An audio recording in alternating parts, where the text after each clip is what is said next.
No la escucho, doctora.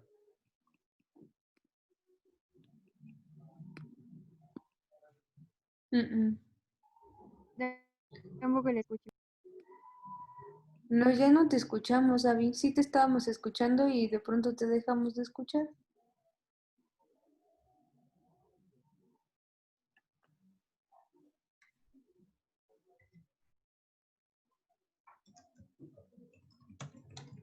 Ah, es que apagaste tu micro, Abby. Ahí ya lo prendiste. No, no se escucha.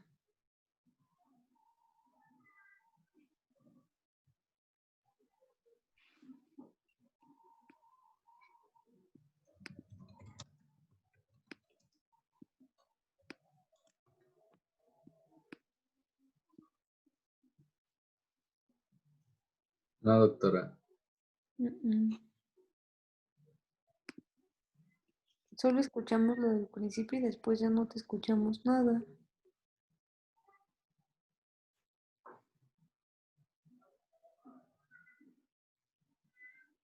No, no se escucha. Ahí como que se escuchó un ruido. No. No. ¿Algún falso?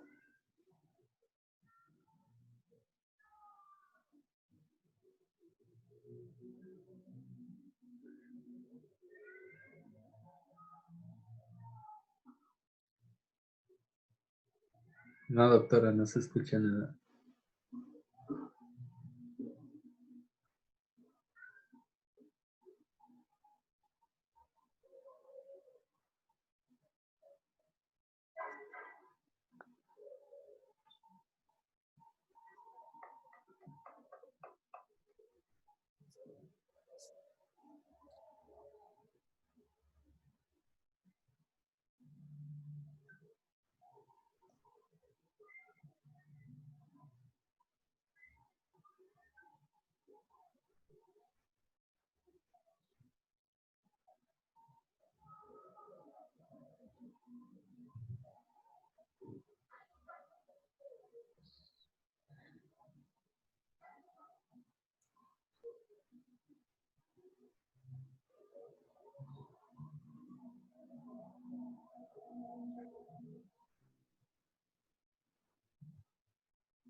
¿Me escuchan?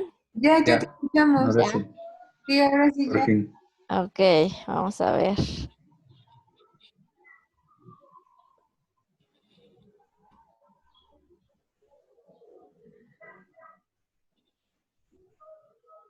¿Sí me escuchan? Sí. Bueno, pues vamos a continuar como les comentaba. Pues ayer prácticamente acabamos de ver mucha parte de lo que es la historia natural y justo nos quedábamos en hablando un poquito de que David preguntó sobre la profilaxis posexposición y acerca de las herramientas de diagnóstico que tenemos para las infecciones por VIH. Comentábamos qué herramientas eran las ideales cuando hay una infección crónica y una infección aguda. Y bueno, les decía yo que hoy vamos a ver los oportunistas y retomar un poquito acerca de lo que es el retroviral agudo. Y para eso, pues vamos a ver este caso clínico. Se trata de una mujer sin antecedentes de relevancia, es abogada de 29 años, acude a urgencias remitida por un médico familiar por sospecha de meningitis. Al presentar un cuadro de una semana de evolución consistente con un síndrome constitucional dominado por gran astenia, tenía adenopatías cervicales, bilaterales, de tamaño moderado, lesiones petequiales en miembros inferiores, leve odinofagia y cefalea con fotofobia y fiebre de 38 grados. En la analítica destaca la elevación de reactantes de fase aguda, es decir, BCG, PCR, tiene marcada trombocitopenia y algo de hipertransaminasemia.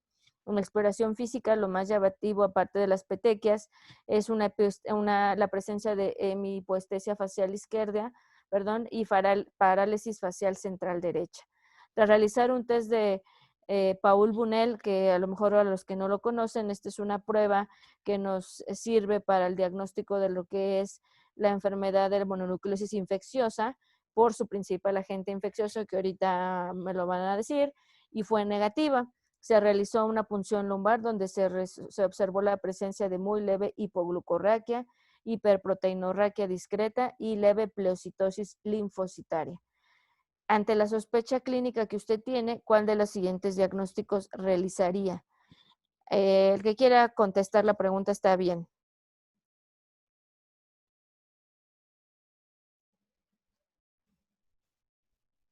Bueno, yo haría una ELISA y una determinación de antígeno P24. Ok, muy bien. David, ¿qué cuadro clínico crees tú que tenga la paciente?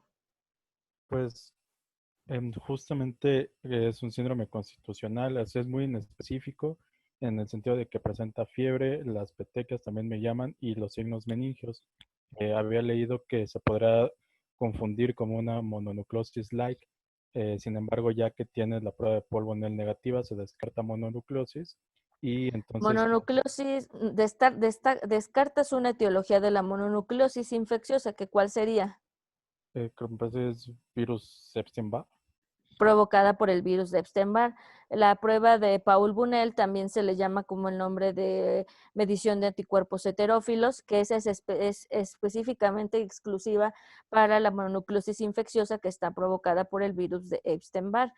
No es la única causa de mononucleosis infecciosa. Si ustedes lo han leído en algún momento, hay muchísimas causas, tanto infecciosas como no infecciosas, que nos pueden causar mononucleosis infecciosa. La segunda causa, así por orden de epidemiología, es el citomegalovirus, pero también tenemos otros hongos, parásitos, linfomas que también nos pueden provocar una mononucleosis infecciosa. Lo que apoya en este caso clínico, pues la mononucleosis infecciosa, es, como estábamos comentando, la fiebre, las adenopatías, ¿verdad? Tenía también odinofagia, pero tiene otras características clínicas que no son propias nada más de la mononucleosis infecciosa, como el cuadro neurológico. ¿Y eso en qué podría encajar, David? ¿Esta tú piensas que es una infección aguda o una infección crónica? No, es una infección aguda, o sea, de hecho es lo que estábamos hablando ayer, de Y, y las características neurológicas que tiene, ¿tú cómo las encajarías dentro de de un retroviral agudo? O sea, ¿cómo se les llamaría a esa entidad? pues lo había leído, bueno, en el Mandel viene como neuropatía por síndrome retroviral agudo, que puede abarcar hasta síndrome de Guillain-Barré y datos de meningitis. Sí, y también pues que prácticamente eso es lo que está demostrándonos en este cuadro es que también en el retroviral agudo, aparte de la mononucleosis infecciosa, podemos tener neuroinfección por VIH, ¿no? Entonces, esta es algo dentro de lo que se conoce como meningitis aséptica. El líquido, como están viendo en el cuadro clínico, pues era prácticamente normal. Las proteínas estaban discretas, las células también muy leves, entonces prácticamente, como les digo, era una punción lumbar, era un líquido normal. ¿Y qué opinas de las petequias que tiene ese paciente? Tú mismo, David.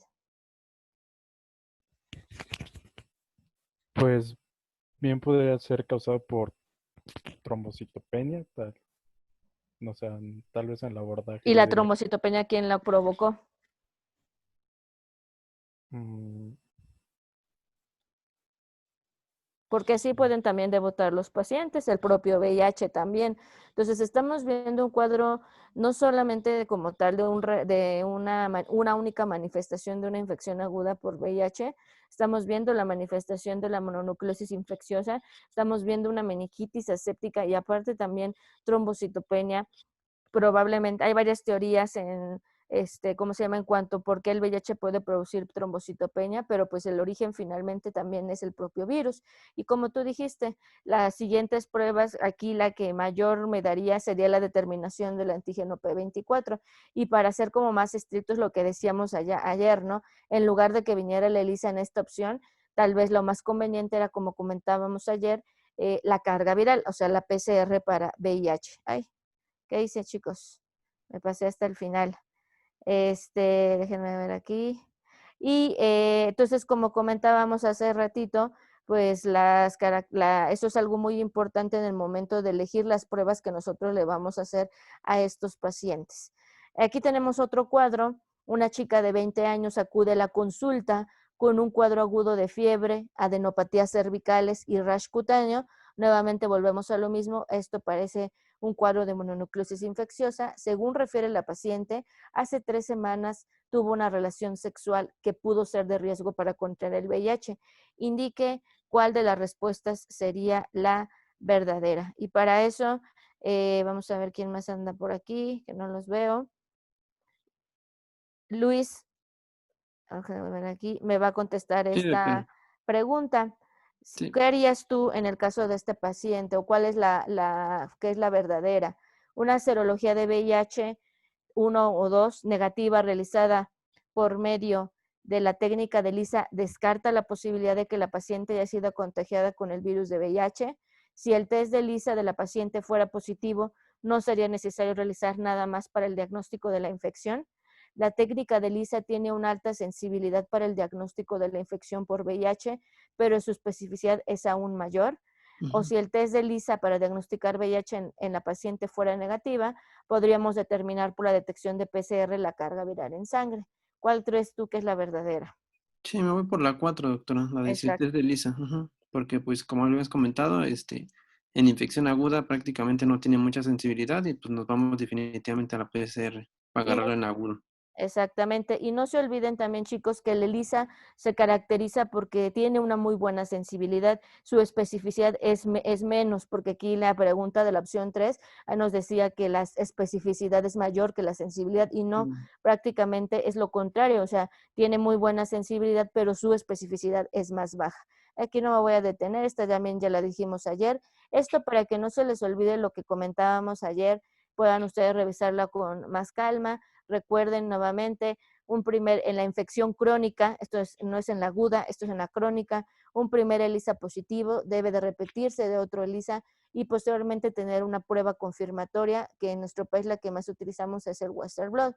Si tengo un primer ELISA positivo y el segundo me sale negativo, como le comentaba ayer, creo que con Fer resolvíamos un caso de estas preguntas, hay que volver a repetir la prueba en 3 a 6 semanas. Y si ya llego yo con 2 ELISAs y un Western Blot indeterminado, como decíamos ayer, nos vamos directamente a lo que es la carga viral. Vean las manifestaciones de la infección aguda. Son variadas, pero como comentábamos, son muy similares a lo que es la mononucleosis infecciosa. Hay fiebre, hay mialgias, hay fatiga, dolor de cabeza, faringitis, adenopatía cervical. Y tal vez, chicos, lo que yo les podría decir que podría ayudarnos a diferenciar un poco es esta mononucleosis infecciosa del VIH respecto a las otras miles de etiologías que hay de la mononucleosis, es el rash, y que es más típico o es más común verlo en pacientes que tienen VIH. Es un rash maculopapular, como están viendo acá, que generalmente es diseminado, no afecta lo que son las palmas de las manos ni las plantas de los pies, pero empieza en tronco, aparece en abdomen y también en las extremidades. Entonces, esa es la característica clínica que a ustedes les puede ayudar a diferenciar. Esto es un poquito de lo de VIH, me parece que me voy a saltar para empezar a ver los oportunistas. Y para esta, por ahí espero que esté Magali, tiene su nombre de 19 años que es previamente sano. Es hombre que tiene sexo con hombre, acude al servicio de urgencias por tener disnea progresiva de 5 días de evolución, fiebre y ataque al estado general. Tiene lesiones de cándida en carrillos y lengua y en la radiografía de tórax tiene un infiltrado reticulonodular bilateral diseminado. ¿Cuál crees tú que es el diagnóstico más probable de la afección pulmonar? Voy. Puede ser la de neumocitis girovesi. ¿Cuál, perdón? ¿La 4? Neumonía por Pneumocystis jirovecii, ¿verdad?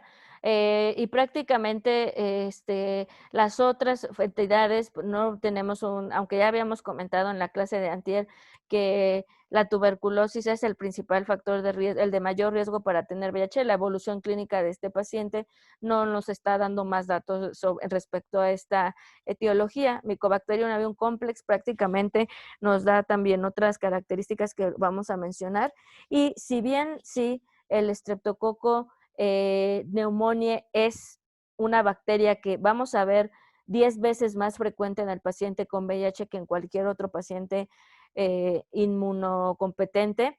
No vemos las características de una neumonía como tal adquirida en la comunidad en el respecto radiográfico. Entonces aquí, por los datos que nos están comentando, es un paciente con conductas sexuales de riesgo, y la evolución y la presencia del cuadro y también las lesiones de cándida, que la cándida, de una vez lo comento, son factores de riesgo para tener neumocistis. La más probable es la neumonía por Pneumocystis jirovecii.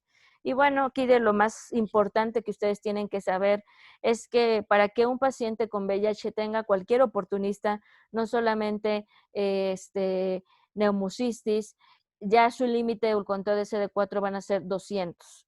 Abajo de eso vamos a empezar a ver a todos los oportunistas que vamos a mencionar hoy: toxoplasmosis, histoplasma, criptococosis, cryptosporidium. Todos los oportunistas ya se van a encontrar en ese rango. El único oportunista que también ya les comentaba yo cuando vimos las clases pasadas, Laura, ¿cuál es el único oportunista que no se relaciona con el conteo de CD4 y que el paciente puede presentar? Tenga 5 CD4 o tenga 1000 CD4.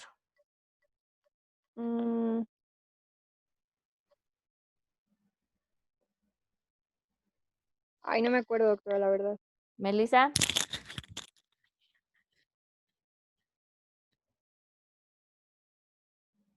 ¿Alguien se acuerda?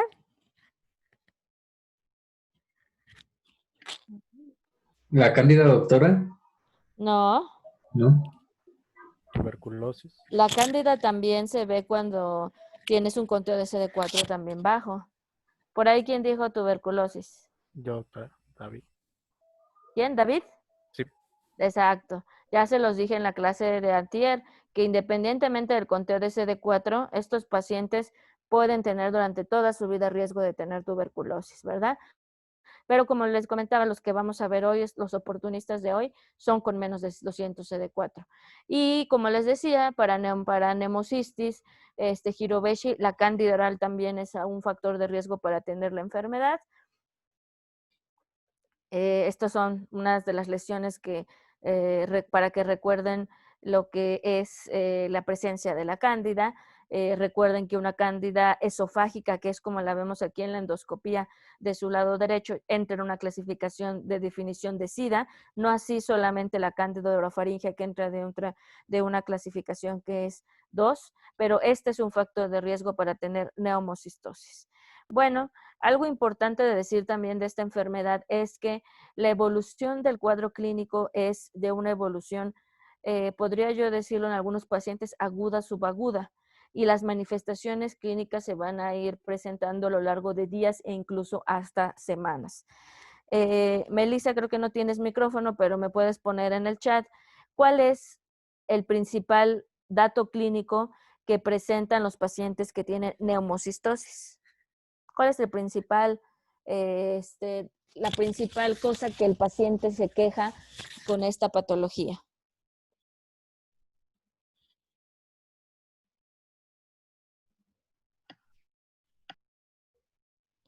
A ver, por aquí lo voy a poner en el chat.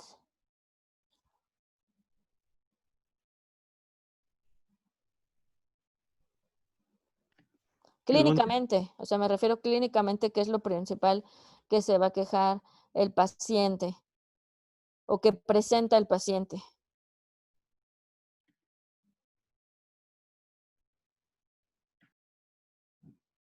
¿Alguien más? ¿No es la disnea, doctora? Es la disnea, exactamente, muy bien. No es la fiebre, incluso podría decirle que hay muchos pacientes que tienen hemocistosis y que no tienen fiebre, pero llegan con el principal dato clínico, que es el que que acaba de comentar su compañera, que es la dificultad respiratoria. Llega con disnea. Al principio la disnea no llega a ser tan importante, pero conforme va pasando la evolución de la enfermedad, tienen más disnea estos pacientes. No, generalmente pueden tener tos, pero la tos es seca, no es una tos con esputo.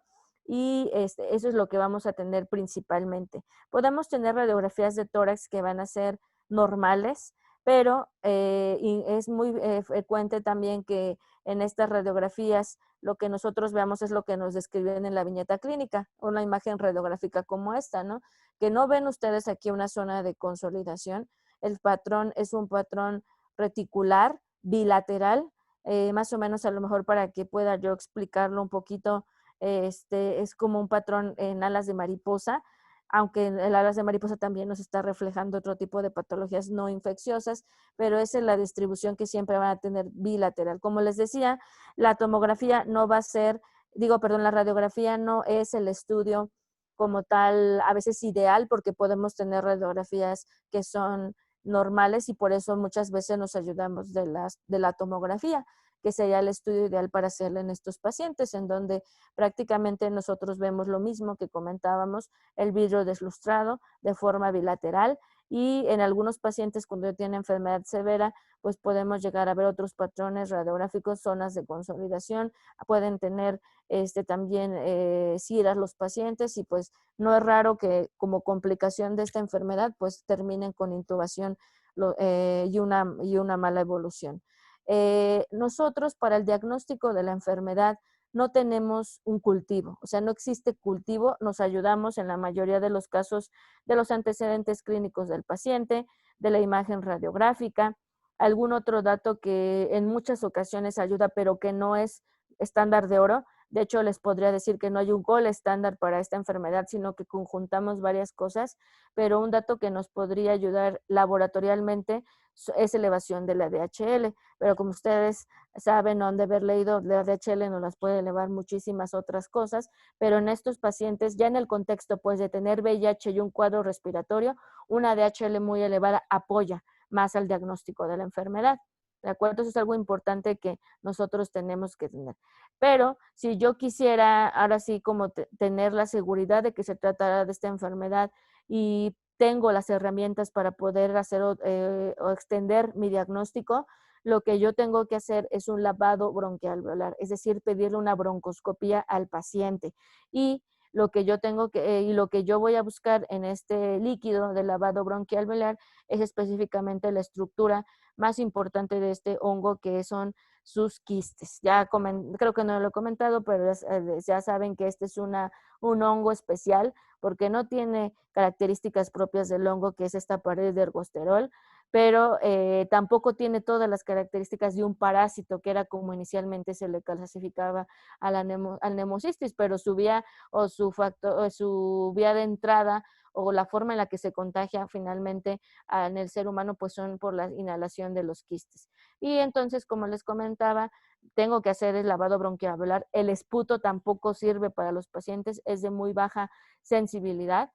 Y entonces terminados como en el lavado bronquialveolar. ¿Qué es lo que veo en el lavado bronquialveolar? Le tengo que hacer tinciones especiales, un Giemsa como esta que estamos viendo aquí, en negro vemos a los quistes, un Grocot como estamos viendo también acá, que es una tinción en donde también en negro vamos a poder observar todo lo que ustedes están viendo de negrito, pues van a ser los quistes.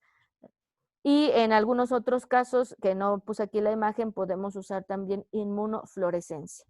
Hay otra herramienta que se utiliza o que utilizamos nosotros en estos pacientes, que consiste en medir una parte de los componentes del hongo que se le conoce como el 1,3-beta de glucano.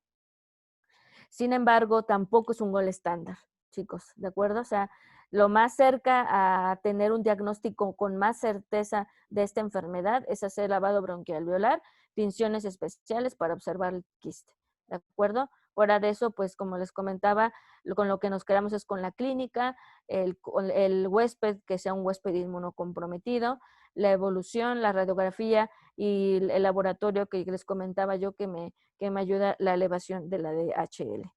El tratamiento para esta enfermedad es un medicamento que es un antibiótico, ¿verdad? Y como que no va ni para hongo ni para, aunque hay otros hongos que sí se utiliza el trimetoprim, pero ni para parásito, pero es trimetoprim con sulfametoxazol. La duración son de 21 días. Es importante mencionar que en la mayoría de los oportunistas no retiramos el tratamiento antibiótico o antifúngico justo cuando ya termine la duración de la enfermedad, del tratamiento, sino que nosotros tenemos que continuar algo que se conoce como profilaxis secundarias, es decir, darle un tratamiento a los pacientes con el mismo antibiótico, en este caso, que sería el trimetoprim con sulfametoxazol, para que al paciente no vuelva a recaer en la enfermedad.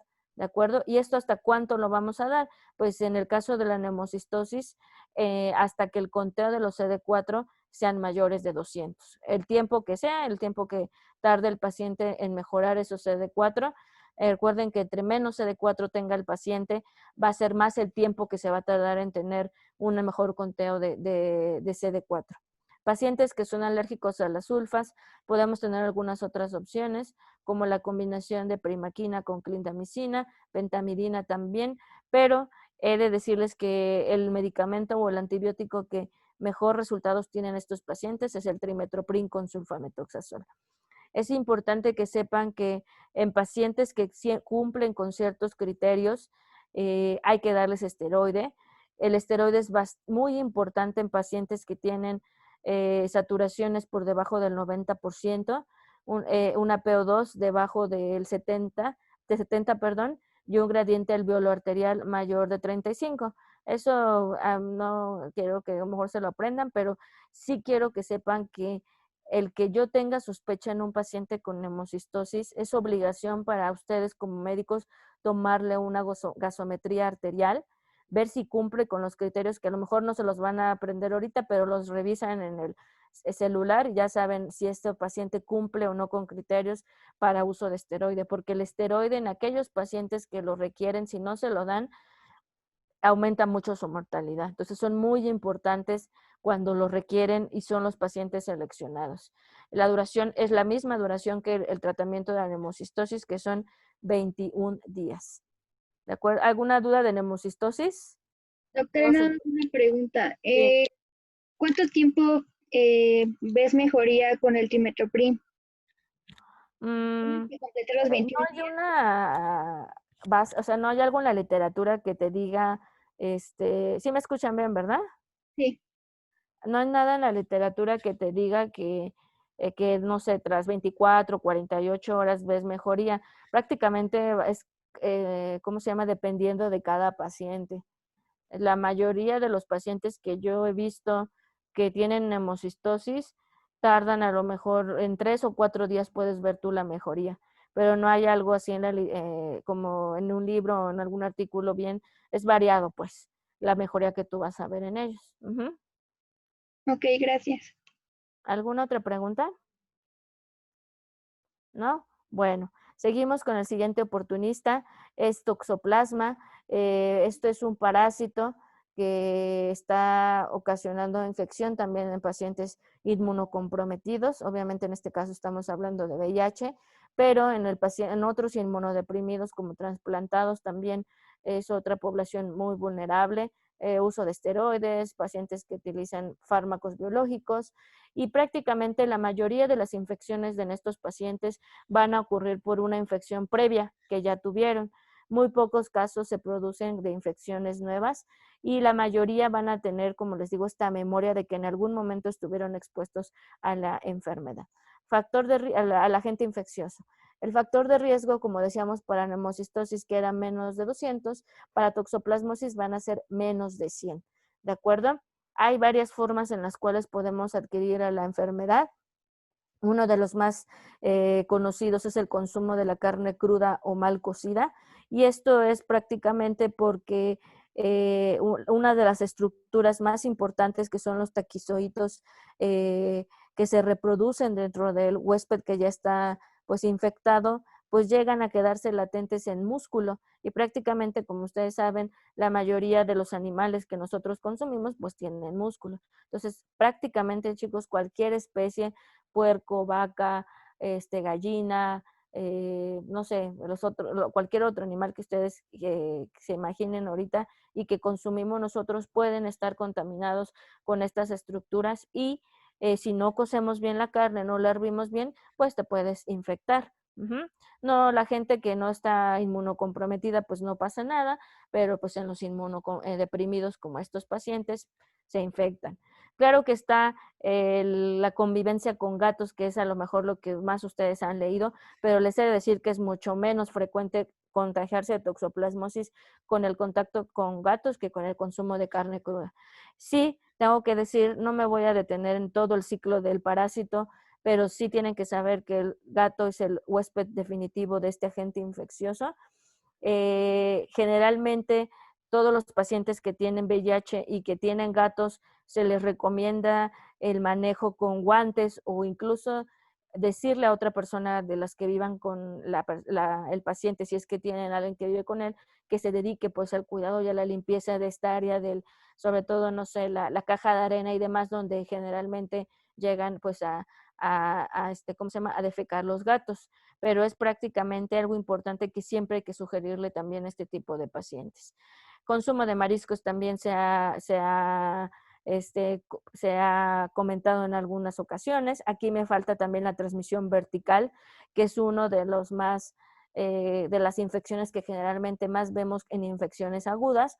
Esto tiene mucho que ver también con pacientes que tienen riesgos de trabajo, es decir, que prácticamente trabajan a lo mejor con el parásito o en algún laboratorio específicamente. Ahí es cuando sí tienen riesgo de tener estas infecciones agudas. ¿Y cómo se llama? Y en algunos casos, pues como están viendo acá, no tenemos causas identificadas.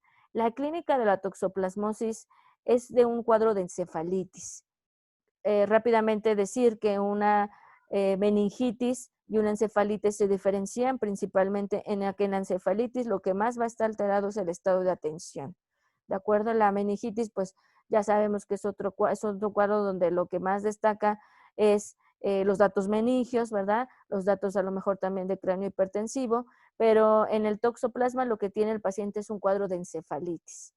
El paciente, aparte del estado de atención alterado, lo que generalmente llega con nosotros si nos refieren es cefalea, hay confusión, puede haber fiebre, no todos los pacientes presentan fiebre y dependiendo del sitio donde se encuentre el parásito, es que podemos ver las diferentes manifestaciones clínicas, desde datos de focalización, porque el paciente a lo mejor hizo un absceso, hasta a lo mejor se me ocurre alteraciones de la personalidad, sintomatología psiquiátrica por lo que están leyendo aquí, por una alteración en el temporal, ¿no? Entonces el cuadro puede ser muy florido, hay pacientes que sí llegan a convulsionar, están en estupor, coma, pueden fallecer también por la enfermedad. Entonces, para que lo sepan, es un cuadro de encefalitis.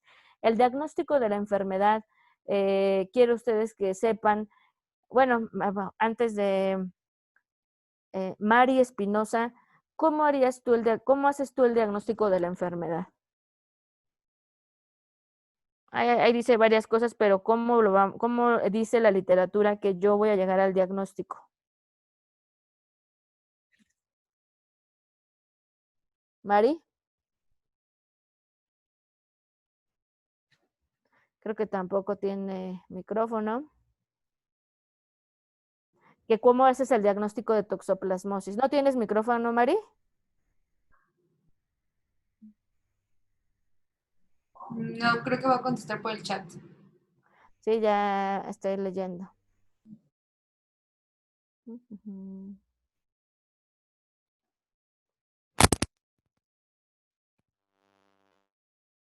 escuchando?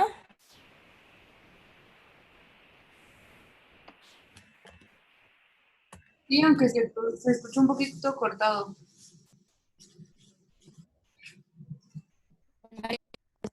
¿Nos ayudas por favor? Se escucha un poco cortado.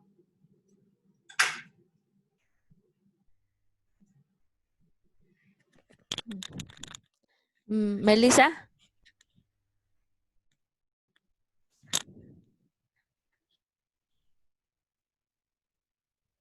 es con la prueba de Sabin-Feldman? ¿La prueba de qué? Sabin-Feldman. No te entiendo.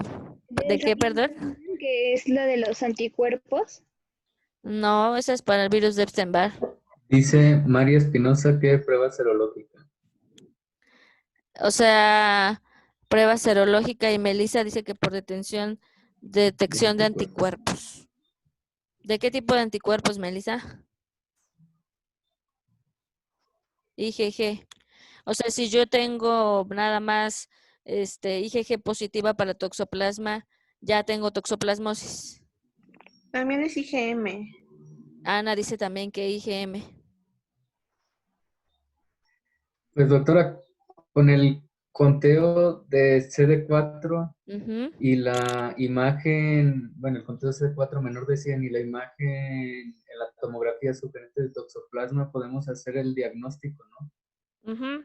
Sin Más necesidad. ahí, o sea, no es solamente con la serología, chicos, porque si los agarro ahorita a todos nosotros o nos agarramos a hacernos un TORCH o una IgG para toxoplasmosis, seguramente el 90% de nosotros vamos a salir positivos, porque es un parásito, como les comentaba yo hace ratito, en el que prácticamente estamos expuestos o hemos estado expuestos alguna vez de nuestra vida, ¿verdad? Entonces, no es nada más con la IgG o con el TORCH.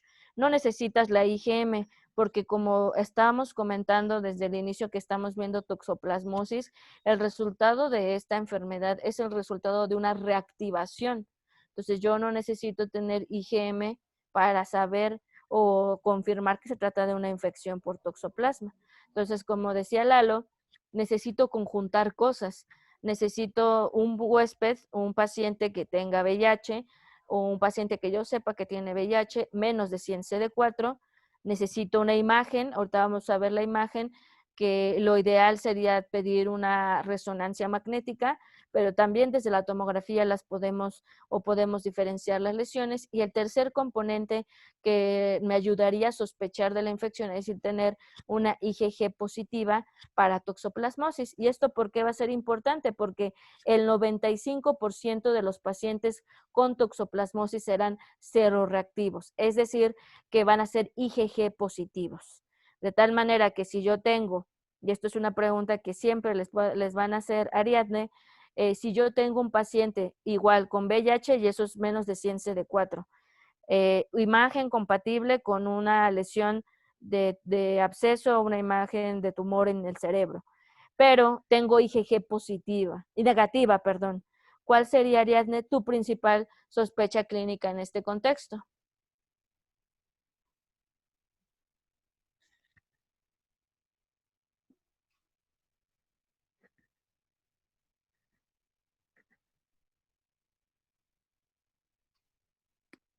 Fer, ¿por ahí estás? Sí, doctora, pero no sé. O sea, en otras palabras, ¿cuál sería tu diagnóstico diferencial más importante con toxoplasmosis en un paciente con VIH? ¿No sabes? No, doctora. Bueno, es el linfoma primario del sistema nervioso central.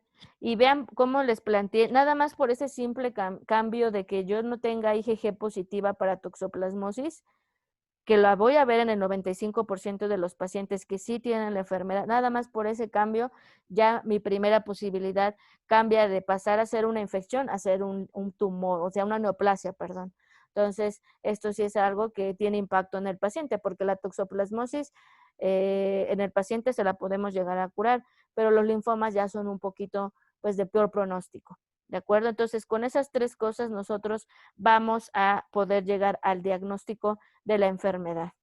Estas es algunas de las imágenes que nosotros podemos llegar a ver. Exclusivamente podría decir que de lo más común que vemos en los pacientes es como se ve en esta imagen que está en la parte superior. Casi siempre, porque no es, como decíamos el otro día, nada es 100% en medicina, pero en toxoplasmosis vemos varias lesiones. Muchas veces incluso las vemos predominantemente en los ganglios de la base. Tienen un reforzamiento en anillo de sello, ¿verdad? producen abscesos cerebrales en los pacientes y también dependiendo de la fase que las tengamos, hay primero una fase de cerebritis y después ya la formación de los abscesos que tienen bien su cápsula, como estamos viendo aquí, y su imagen redondeada en la periferia. Esta imagen que está aquí en la parte de abajo es una resonancia magnética en donde nada más vemos una lesión y estas se las puse a propósito, nuevamente hablando de lo mismo, que cuando nosotros en un paciente con VIH, en lugar de varias lesiones, vemos una única lesión, una lesión que produce mucho edema, como estamos viendo que es aquí esto blanquito, y hay una medición que es más de 4 centímetros, y tuviera un IgG negativo para toxoplasmosis, su primera posibilidad va a ser el linfoma primario del sistema nervioso central. ¿De acuerdo? Entonces, para que vean, entonces clínica, imagen y serología con IgG positiva va a ser lo más importante que vamos a ver en estos pacientes. Posteriormente de esto, chicos, si yo ya tengo estas tres cosas, me da una probabilidad del 90% de que sí se trate de la enfermedad. Entonces, Fer, ¿tú qué harías ya en ese caso de que yo ya tengo un 90% de probabilidad de que se trate de la enfermedad? ¿Qué harías a continuación en este paciente? Pues ya le daría tratamiento. Exactamente, ya le voy a iniciar tratamiento, ¿verdad? Hay una prueba que es una prueba que se conoce como prueba terapéutica. ¿Y esto en qué consiste? Yo le inicio mi tratamiento de primera elección a mi paciente para toxoplasmosis por 2 semanas. En estas 2 semanas lo observo, veo cómo está, hago una resonancia magnética de control en las 2 semanas y si yo veo que clínicamente mejora, que las lesiones de toxoplasmosis o las de las que yo pienso que son por toxoplasma disminuyen o el edema disminuye también, con eso yo puedo intuir que tiene una buena evolución. Pero si a las 2 semanas no pasa esto, si el paciente se deteriora, si las imágenes aumentan o no sé, pasa a estar estuporoso, comatoso, mi siguiente paso que yo ya voy a hacer en estos pacientes es el abordaje quirúrgico. Hago o programo una cirugía, bueno, los neurocirujanos son los que están en esta área y hacen una biopsia guiada por estereotaxia cerebral. Entonces, igual el toxoplasma no lo podemos cultivar, pero sí les podemos hacer tinciones especiales, tinciones de Hemsia, tinciones HE, y prácticamente en que nosotros podemos observar los taquizoitos, como vemos aquí en estas imágenes, eso ya es diagnóstico de la enfermedad. Pero como sí quiero que les quede claro, chicos, no es de primera entrada ya irnos al abordaje invasivo para el paciente. Si yo ya tengo, como nuevamente comenté, las 3 cosas que dije anteriormente, lo que paso a hacer primero es dar tratamiento. Y el tratamiento de primera elección para estos pacientes va a ser con estos medicamentos que están aquí, pirimitamina más sulfadiazina, más leucovorin. El leucovorin es un agente que no es un antibiótico, pero la pirimetamina es un medicamento antiparasitario que me produce anemia hemolítica. Entonces, para evitar ese efecto adverso que me está provocando este medicamento, doy leucovorin. ¿De acuerdo? ¿Cuánto me va a durar el tratamiento? 6 semanas, pero como yo dije hace ratito, debo de ver una respuesta clínica o mejoría en las primeras 2 semanas. Hago mi control de resonancia magnética, si sí mejoran las lesiones y mejora el paciente, me extiendo hasta las 6 semanas, ¿de acuerdo? Y siempre es muy importante que después de que pasen esas 6 semanas del tratamiento, así como les dije para toxoplasmosis, no lo dejo ya sin nada al paciente, ¿de acuerdo? Tengo que seguir con la profilaxis secundaria. ¿Hasta cuándo? Nuevamente, hasta que el paciente tenga arriba de 200 CD4, el tiempo que me tarde en lograr eso. Y Luis, ¿con qué le doy profilaxis a este paciente para que no tenga recaída de la enfermedad? ¿Con clotrimazol, doctora? ¿Había Con leído? trimetoprim, con sulfamethoxazol, así es. Entonces vean cómo el trimetoprim, aparte de que me va a ayudar para profilaxis de neumocistosis, también es un medicamento que me ayuda aquí en este caso de estos pacientes para profilaxis de toxoplasmosis. Muy bien. ¿Cuándo inicio el tratamiento antirretroviral? Y aquí voy a englobar tanto a la neumocistosis como a la toxoplasmosis que acabamos de ver. que en general se recomienda iniciarla 2 a 3 semanas después de que inicie el tratamiento para los 2 oportunistas que ya vimos. La reconstitución, que es el SIRI, el síndrome de reconstitución inmunológica, es raro verlo en pacientes con toxoplasmosis, pero también los podemos llegar a ver en este contexto, ¿de acuerdo? ¿Alguna duda de toxoplasmosis que no les haya quedado claro? No, doctor. ¿No? Entonces yo les voy a preguntar a Luis, que dijo que no. ¿Me sirve la punción lumbar en el caso de estos pacientes con toxoplasmosis, perdón? Pues, o sea, sí sirve, pero pues más que nada ya sería como cuando ya, bueno, yo lo haría como después de que el tratamiento falle ¿Por qué? y pues que, pues Por- como ya se comentó, pues hay un criterio como clínico de imagen, se avienta el tratamiento empírico y pues Ujú. prácticamente pues tenemos como esa ventana terapéutica, ¿no? Para poder hacer algo más. Entonces yo creo como que en esos casos sí tiene una buena sensibilidad.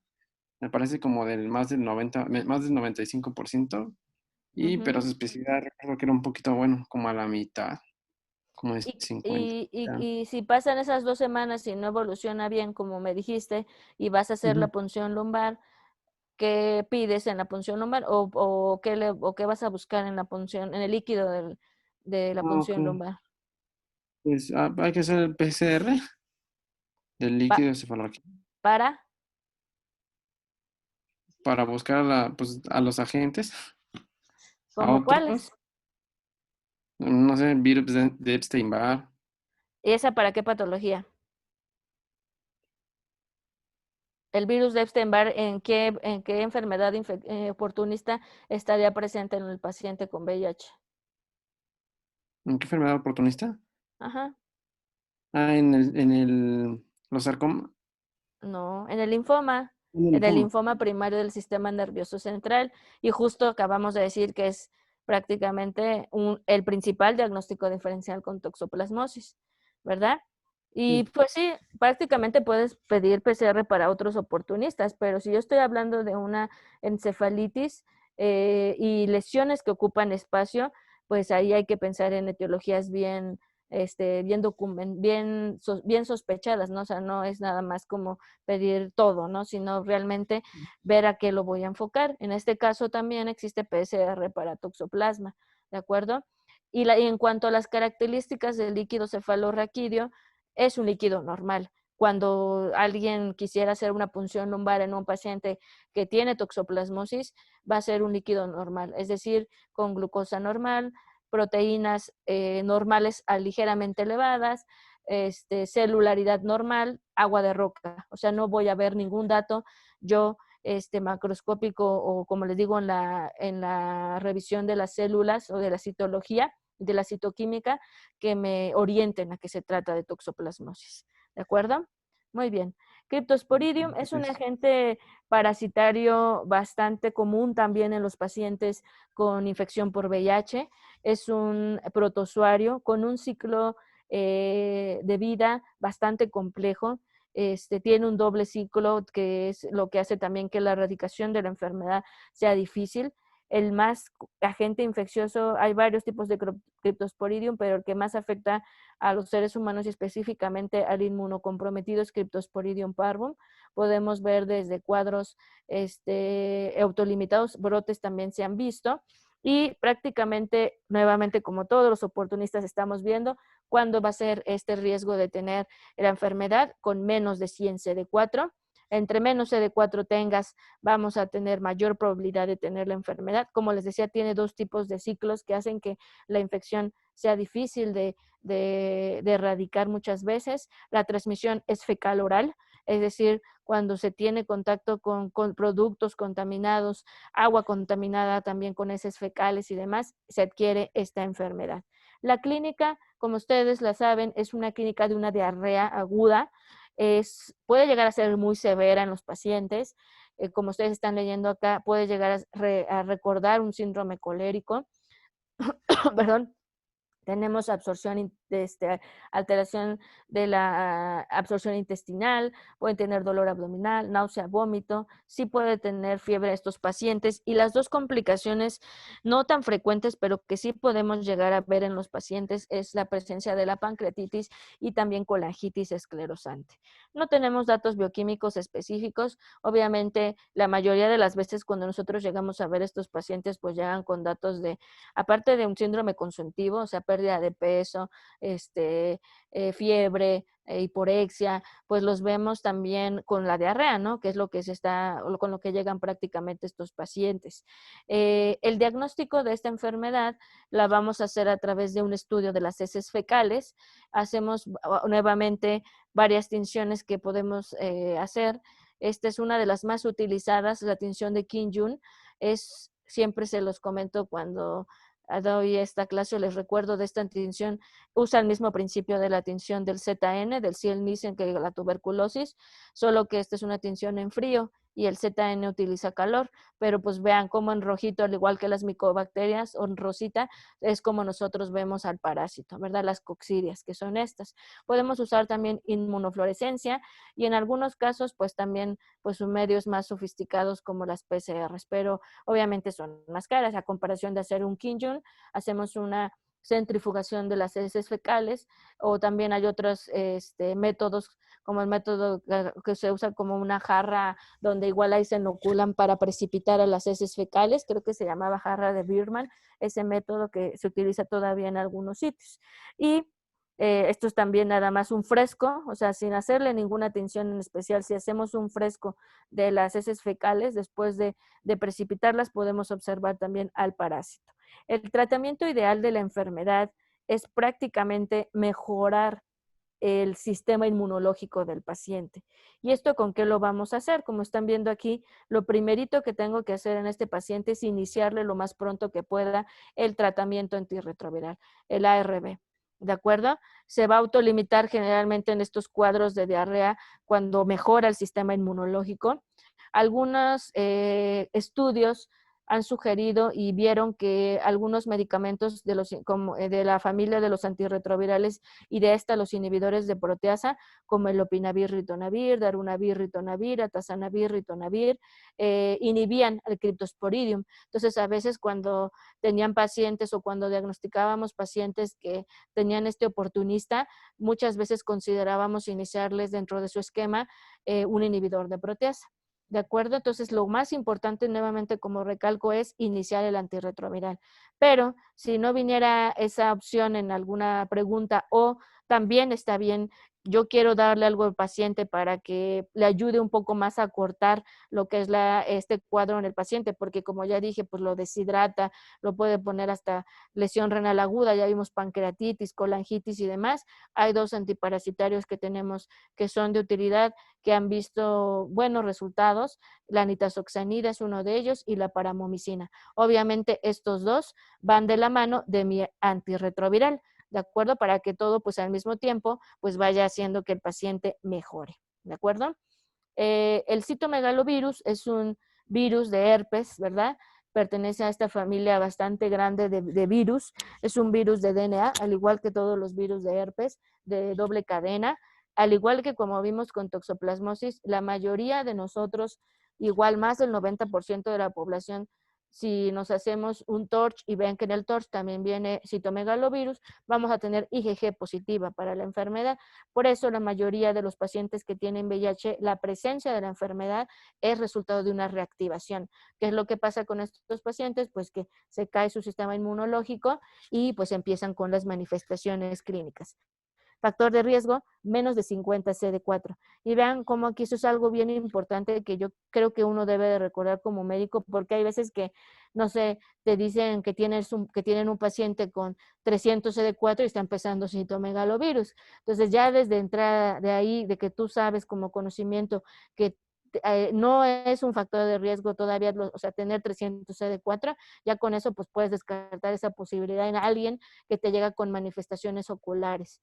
Entonces, muy pocos oportunistas, tal vez yo diría 2 de los más comunes, se presentan con menos de 50 CD4. Uno es el citomegalovirus y el otro es el complejo Mycobacterium avium. ¿De acuerdo? Entonces, es esto. ¿Qué otra cosa son factores de riesgo? Pues también pacientes que tienen cargas virales elevadas de VIH y también de citomegalovirus. Y esto es algo muy importante que yo también siempre se los comento pues a ustedes cuando damos estas clases. Siempre que un paciente con VIH tiene un oportunista, es común que haya otro oportunista también. Entonces, por eso es que tener una infección ya previa por algún otro agente predispone al paciente a tener alguna otra infección. ¿De qué es lo que tienen que saber de citomegalovirus? Los órganos que están más afectados. Y el primero va a ser el ojo. La retinitis es la forma de presentación más frecuente que vamos a ver. Este diagnóstico de esta enfermedad es prácticamente de una ayuda, si no de un 100, yo diría de un 20% de una ayuda para nosotros del oftalmólogo. Ellos son pues prácticamente quienes tienen experiencia en ver o hacer la observación, ver este infiltrado retiniano blanco, hemorrágico. Vemos aquí áreas de hemorragia que se pueden presentar, ¿verdad? Y en general, en la mayoría de los pacientes, la enfermedad empieza afectando un solo ojo, pero sin tratamiento la enfermedad se vuelve bilateral. O sea que puede llegar a ser causa de ceguera en pacientes si no tienen un tratamiento o no se detecta de forma adecuada.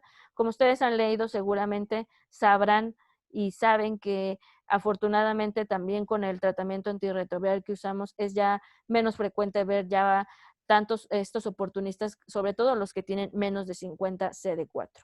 El segundo órgano que va a afectar el citomegalovirus con mayor frecuencia es el sistema gastrointestinal y pues puede ser prácticamente desde boca, esófago hasta ano. El sitio que más afecta sí sigue siendo el intestino grueso. El paciente también lo que va a quejarse es de diarrea, una de las manifestaciones más frecuentes. Tienen dolor abdominal, pérdida de peso y producen úlceras en todo lo que puede ser el intestino grueso. La forma en la que yo voy a diagnosticar esta enfermedad es prácticamente observando las alteraciones que este virus provoca en el colon. Es decir, como las voy a observar, tengo que hacer una colonoscopía en este caso. Y de esas lesiones ulcerosas que yo voy a ver, tomo biopsias y en las biopsias veo estas alteraciones que ahorita las vamos a ver con más detalle en esta imagen, que es lo que se conoce como inclusiones intranucleares en forma de ojo de búho. ¿De acuerdo? Esa es la única manera en la que yo llego al diagnóstico definitivo de una colitis por citomegalovirus. Aquí es como pues una úlcera que observamos nosotros en un paciente que tenía la afectación de esta patología. Como les decía, cualquier órgano puede estar afectado. En el esófago es poco menos común que en el intestino grueso, pero el paciente se puede quejar de disfagia, náusea, y prácticamente les he de decir que sí he llegado a ver pacientes que llegan a tener complicaciones por citomegalovirus, se perforan y pues prácticamente pues fallecen, ¿verdad? Por una peritonitis o también por sangrado de tubo digestivo bajo. Y como les comentaba, el diagnóstico de la retinitis, pues la mayoría es por el oftalmólogo. Si yo quisiera como ser más preciso en mi diagnóstico y tengo la herramienta de poder medir la PCR del citomegalovirus, hay forma de medirla en el humor vítreo. Obviamente, pues esto requiere también del oftalmólogo, extracción del humor vítreo y medir la PCR, ¿de acuerdo? Pero vean que es la del ojo. No hay utilidad y como están viendo aquí, la PCR puede llegar a ser negativa en hasta el 70% de los pacientes en sangre. Por eso les comentaba que medir PCR en sangre no hace diagnóstico de ninguna de las manifestaciones de citomegalovirus, ya sea que afecten ojo, ya sea que afecten gastrointestinal, hay neumonitis también por citomegalovirus, pero es menos frecuente, y hay encefalitis también por citomegalovirus, pero ahí en sangre no me sirve. Puedo medir la PCR, como dije, del humor vítreo. Si sospecho de encefalitis por citomegalovirus, puedo medir PCR en el líquido cefalorraquídeo. Y nuevamente, como digo y lo recalco otra vez, en el intestino grueso tengo que observar las inclusiones intranucleares en forma de ojo de búho. El tratamiento de primera elección es el ganciclovir, ¿verdad? La mayoría de estos tratamientos se prefieren dar de forma intravenosa. Aquí en la retinitis, incluso algunos de ustedes también lo han de haber leído, que aparte del tratamiento parenteral, se recomienda también dar inyección intraocular del ganciclovir, ¿de acuerdo? Hay sitios como, les puedo decir que prácticamente la mayoría de los hospitales, pues no, hay una del personal capacitado, sobre todo oftalmológico, para la aplicación intraocular, pero de tenerlo, la opción sería las dos cosas, ganciclovir IV y ganciclovir intraocular. Y para la colitis, pues prácticamente va a ser el ganciclovir IV. El tratamiento dura para el tratamiento ocular 14-21 días y 21-42 para el gastrointestinal. Para esto, prácticamente para esta enfermedad no tenemos profilaxis, es decir, terminamos el tratamiento que está aquí y no damos ganciclovir. El otro tratamiento que también se da es valganciclovir, perdón, nada más que ese es por vía oral. No damos estos tratamientos de forma prolongada y una de las razones de las que no lo damos es porque tienen bastantes efectos adversos, sobre todo hematológicos, o sea, nos pueden llegar a producir pancitopenias en los pacientes. Entonces, por eso es que estamos ahí como prácticamente con cuidado en estos casos. Para cripto, ¿hasta aquí alguna duda de los otros oportunistas que hemos visto? Sí, doctor, una duda. Yo había Sí. leído que también para citomegalovirus se puede ocupar el antígeno PP65, ¿Se puede pero ocupar qué, perdón? el antígeno PP65, pero en pacientes con VIH sí es posible o en ellos específicamente no. No, también, o sea, en realidad esas son otras opciones cuando tú ves que hay una resistencia.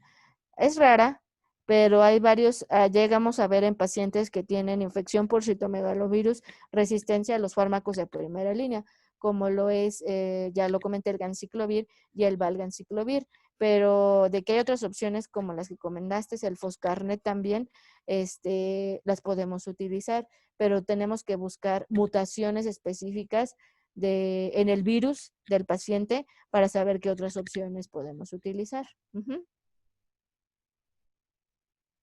Gracias. Ok, bueno, y creo que cripto, bueno, creo que vamos bien de tiempo. Cripto, no sé dónde están mis casos clínicos porque según yo tenía mis casos clínicos espero que aparezcan ahorita. El cripto es un otro hongo que es también de los más frecuentes que afectan al paciente con VIH. Es una levadura. Recuerden que las únicas dos levaduras más comunes que afectan al ser humano es la cándida, una, y el criptococo, la otra levadura, ¿verdad?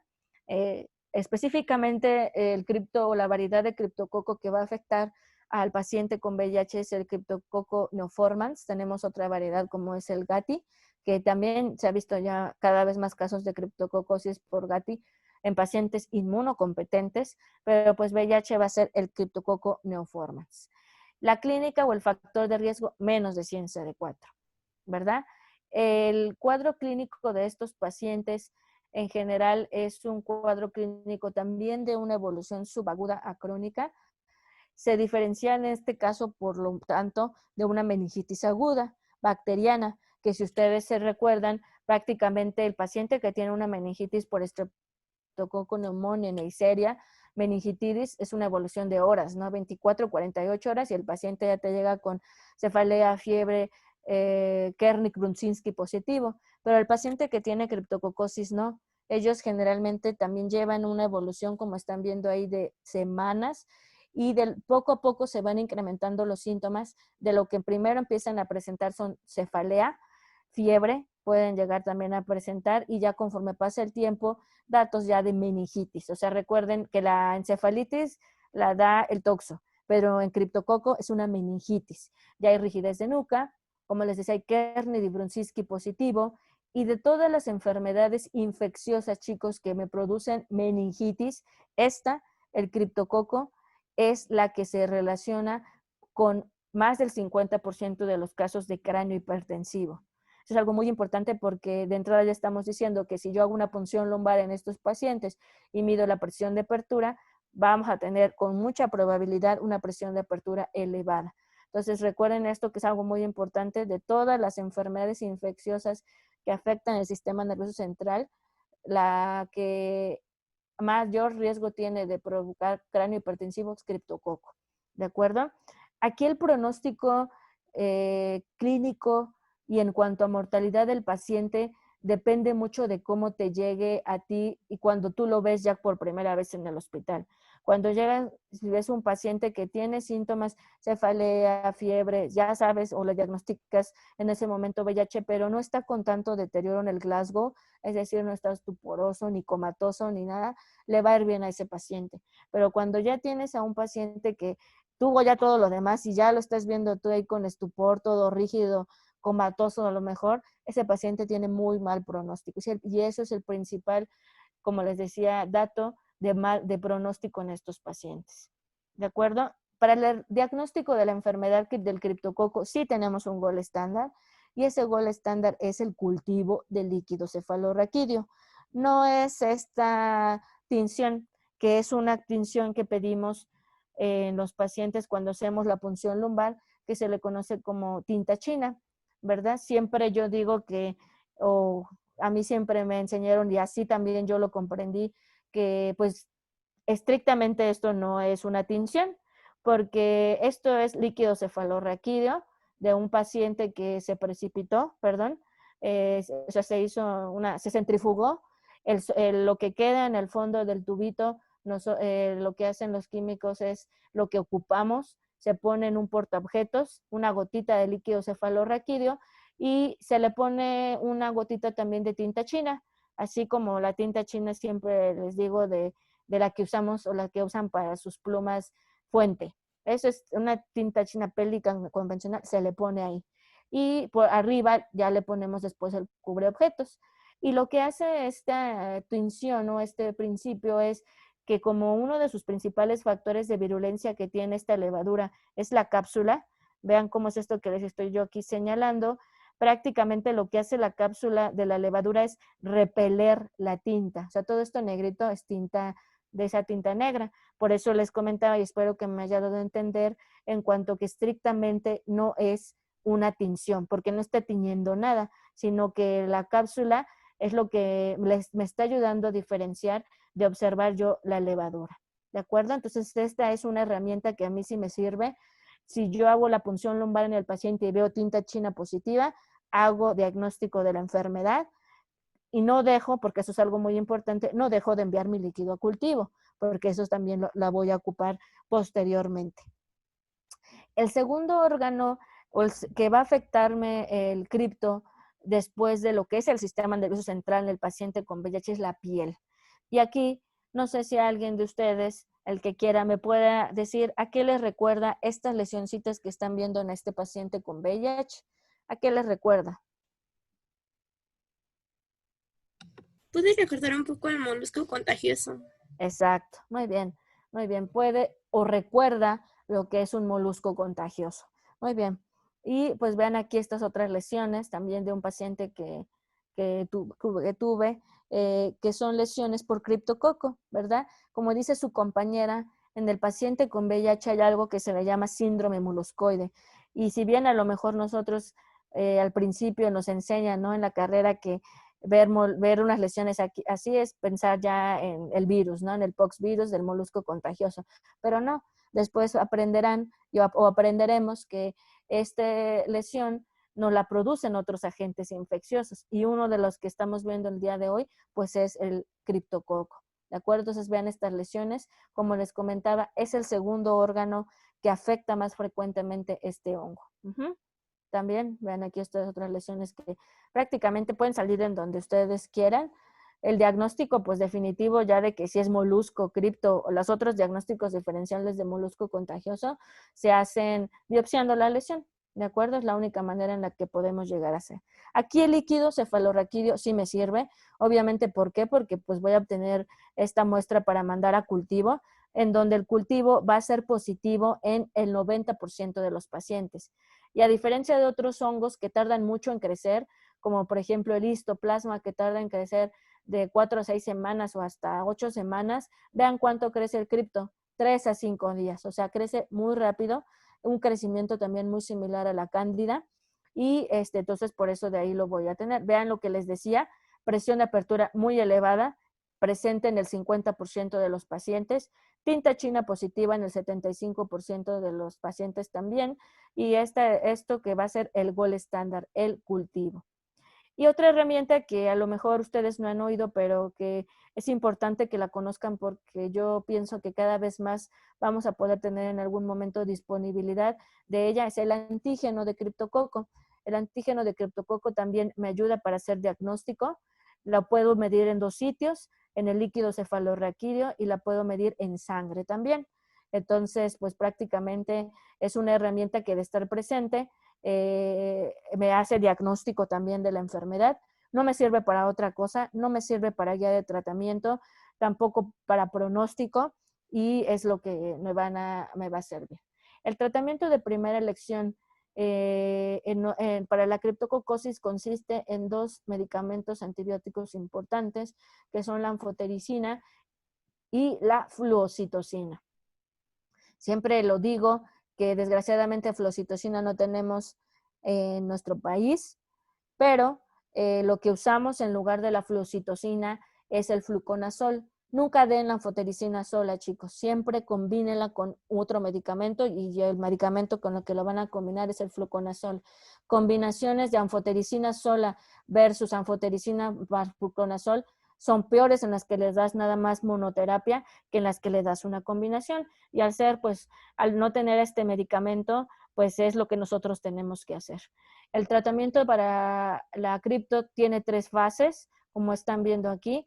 Esta es una fase de inducción que damos con anfotericina más, en el caso de nuestro país, México, fluconazol. En el caso de un examen de pasado mañana o de NENAR, pues sería fluocitocina, ¿verdad? Que son los exámenes que luego nos ponen a nosotros. Y pero para la vida real o para la vida diaria, anfo más fluconazol. Esta fase dura 2 semanas, perdón. Posteriormente sigue una fase de consolidación. La fase de consolidación solamente ya se da con fluconazol por 8 semanas y posteriormente tenemos una fase de mantenimiento que es hasta que el paciente tiene más de 200 CD4, o sea, como los otros oportunistas que vimos también.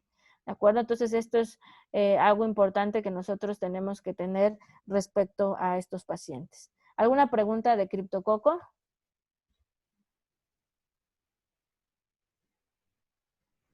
¿No? Bueno, algunas otras cosas breves que mencionar respecto a enfermedades comunes en el paciente con VIH, las dermatitis seborreicas. Dicen, o la literatura está ahí escrito que si tú tienes un paciente que ves y que tratas de dermatitis seborreica y es refractario al tratamiento que está dando o tiene muchas recaídas, siempre debes de pedir serología para VIH, ¿de acuerdo? Y esta es otra patología también muy importante relacionada incluso con el virus de Epstein-Barr también, que es la leucoplaquia vellosa, también común en el paciente con VIH. El que quiera puede decirme cuál es su sospecha diagnóstica de esta imagen, pensando obviamente en un contexto de VIH. Pienso que si las lesiones sí son como sospecha de sarcoma de Kaposi. Exacto, muy bien. El sarcoma de Kaposi, que es un tumor, una neoplasia vascular producida por ¿qué virus?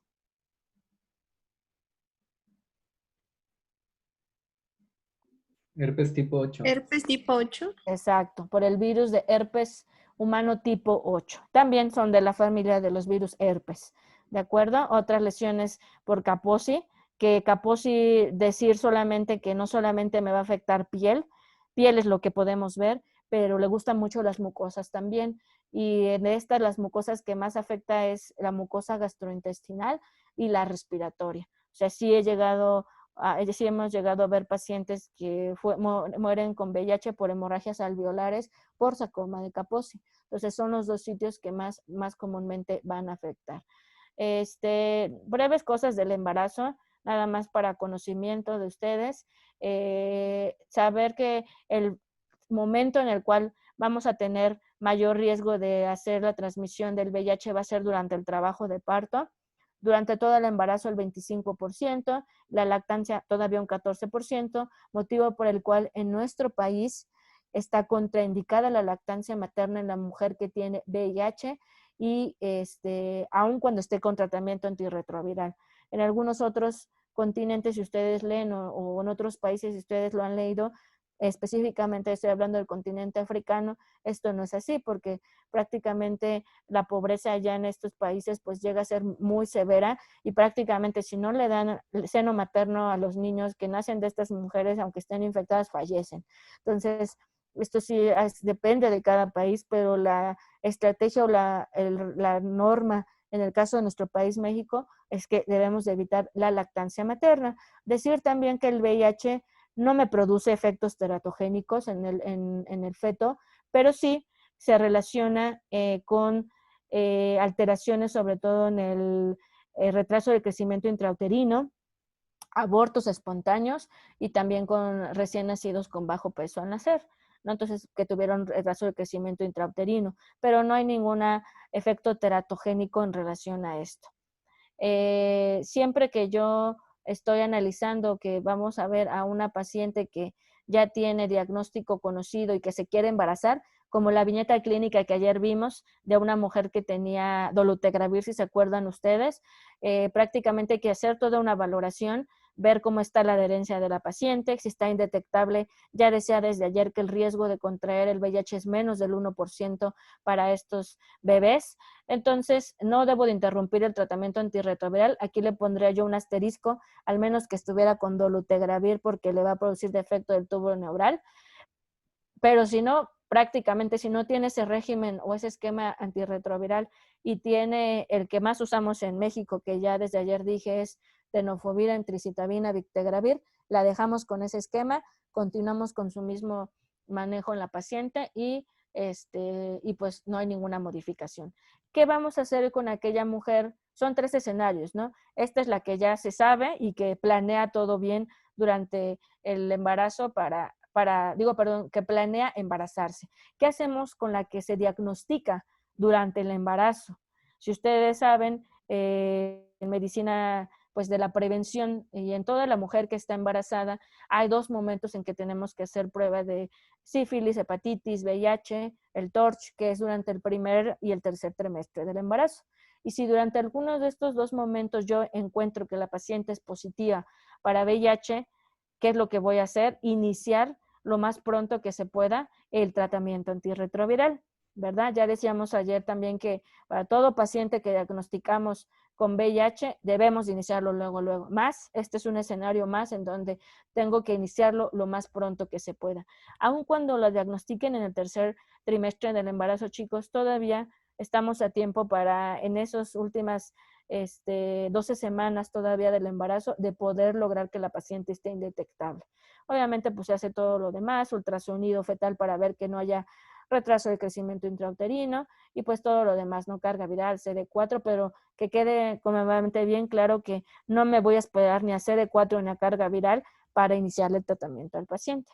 Y el peor escenario, el que a veces llegamos a ver todavía más frecuente de lo que a mí me gustaría, pero que es la mujer que llega con trabajo de parto, aquellas pacientes que pues no tuvieron ninguna vigilancia perinatal y que pues le hacen una prueba rápida, no sé, en ese momento para VIH y que salen positivas. El único medicamento que ha demostrado que todavía poder disminuir el riesgo, aunque prácticamente aquí ya el riesgo es del 60% de que el bebé se contagie, es la acidobudina, que es esta que se abrevia con AZT, es la abreviación pues, de este medicamento. Este medicamento lo voy a poner de forma intravenosa durante todo el trabajo de parto. Puedo darle a mi paciente una sola dosis de estos medicamentos que son por vía oral, sidobudina, lamivudina y reltegravir. Se ha visto que este medicamento hace que la carga viral del VIH caiga abruptamente, pero tampoco es una caída así tan maravillosa como quisiéramos. Y también se sugiere dar una dosis única de nevirapina. Y obviamente siempre en la mujer que llega con trabajo de parto y que acabamos de diagnosticar con VIH, la cesárea. ¿De acuerdo? Entonces ahí siempre hay que hacerlo. En algunos países, Cuando ya tienes a una mujer embarazada y que tiene VIH y menos de 1000 de la carga viral, puedes tener trabajo de parto vaginal sin ningún problema, porque el riesgo también ahí es muy bajo. ¿Qué les podría yo decir respecto a los diferentes, a los hospitales en los que he estado en mi formación como médico, ya en la residencia y demás? Que la verdad es que prácticamente ningún ginecólogo realiza trabajo de parto vaginal, aunque la paciente esté indetectable, y la mayoría pues prefieren hacer cesárea, pero sí la tasa de contagio, perdón, es muy baja ya cuando están indetectables. Como les decía, evitamos la lactancia materna en estas pacientes. ¿Y cuál es el esquema antirretroviral que iniciamos en la mayoría de los pacientes embarazadas? Pues el que más se estudió y el que más se ha estudiado, si ustedes buscan VIH y embarazo, los estudios son viejitos, obviamente ya no hay más nuevos por esos aspectos éticos también importantes que se tienen respecto al binomio madre-hijo, pero el que más se utilizó y que ha visto buenos efectos es la sidobudina, la amibudina, agregada con un inhibidor de proteasa que es el lopinavir-ritonavir o el tenofovir en tricitamina más lopinavir-ritonavir. Son los que más impacto han tenido en cuanto, mejor dicho, no impacto, experiencia, es con las que mayor experiencia se tiene respecto a la mujer embarazada y que tiene VIH. ¿De acuerdo? No, este es otro para los efectos adversos. No sé si tengan una pregunta. A ver esta. Un varón de 33 años exadicto a la heroína intravenosa y con infección por VIH ingresa por diarrea de al menos 15 deposiciones diarias de un mes de evolución, con ocasional hematoquesia. En la exploración está caquéctico, tiene cándida oral y tiene CD4 en 17 y pancitopenia. 2 coprocultivos y 3 exámenes en fresco para parásitos negativos. La noche antes de la realización de una colonoscopía, el paciente tiene un cuadro de abdomen agudo sugestivo de perforación de víscera hueca y fallece en el quirófano poco después. En la necropsia, múltiples ulceraciones colónicas, algunas transmurales y en la micro, inclusiones en células de colon en ojo de lechuza. ¿Cuál es el diagnóstico más probable de esta enfermedad? El que quiera. Me habíamos dicho que la de citomegalovirus por las inclusiones en las células. Exacto. Y este cuadro clínico tiene todo, ¿no? Tiene menos de 50 CD4, tiene una de las tiene la diarrea, perdón, que es también algo que es característico en estos pacientes, tiene que presenta una de las complicaciones no tan frecuentes, pero que sí llegamos a ver en el paciente, que es la perforación, y pues falleció de una peritonitis, ¿no? Y pues el diagnóstico pues fue, en este caso, tardío, ¿verdad? Por la necropsia, pero pues el paciente falleció. Y esta tablita nada más para que recuerden sus principales profilaxis que deben de tener en los pacientes que tienen un reciente diagnóstico de VIH. Si bien hablamos ahorita un poquito más de las profilaxis secundarias, es decir, de los pacientes que ya les habían dado toxo o ya les había dado neumocistis, si yo tengo un paciente de primera vez que identifico con VIH y tiene 100 CD4, está sintomático, no tiene ningún otro dato, no tiene pérdida de peso, no tiene nada, pues, pero nada más que su conteo de CD4 es bajo. Es mi obligación también dar lo que se conoce como profilaxis primaria, es decir, le doy un fármaco para evitar que el paciente no le dé estos oportunistas. Ya decíamos que para neumocistis y para toxoplasmosis la hacemos con el trimetoprim con sulfamethoxazol, ¿verdad? Aunque esté asintomático, prevengo que yo con este paciente le dé estas enfermedades. ¿Hasta cuánto tiempo le voy a dar el trimetoprim con sulfamethoxazol? Como profilaxis primaria, igual que cuando hablamos de la profilaxis secundaria, hasta que el paciente llegue a más de 200 CD4. Ya hablábamos antier también de la tuberculosis, ¿verdad?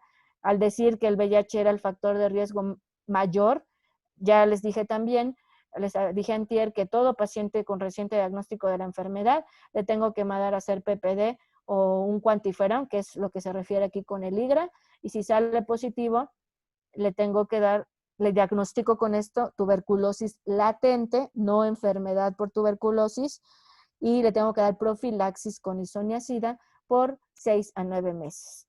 Y para MAC, que no lo mencioné en esta clase, pero es una enfermedad que también ya no vemos tan frecuentemente, y ya les decía yo hace ratito que es el factor de riesgo menos de 50 CD4. El principal antibiótico que nosotros damos para evitar que el paciente pueda desarrollar esta enfermedad es con un macrólido del tipo acitromicina o claritromicina. ¿De acuerdo? Y creo que aquí termina mi diapositiva, mi presentación. No sé si tengan alguna pregunta o alguna duda.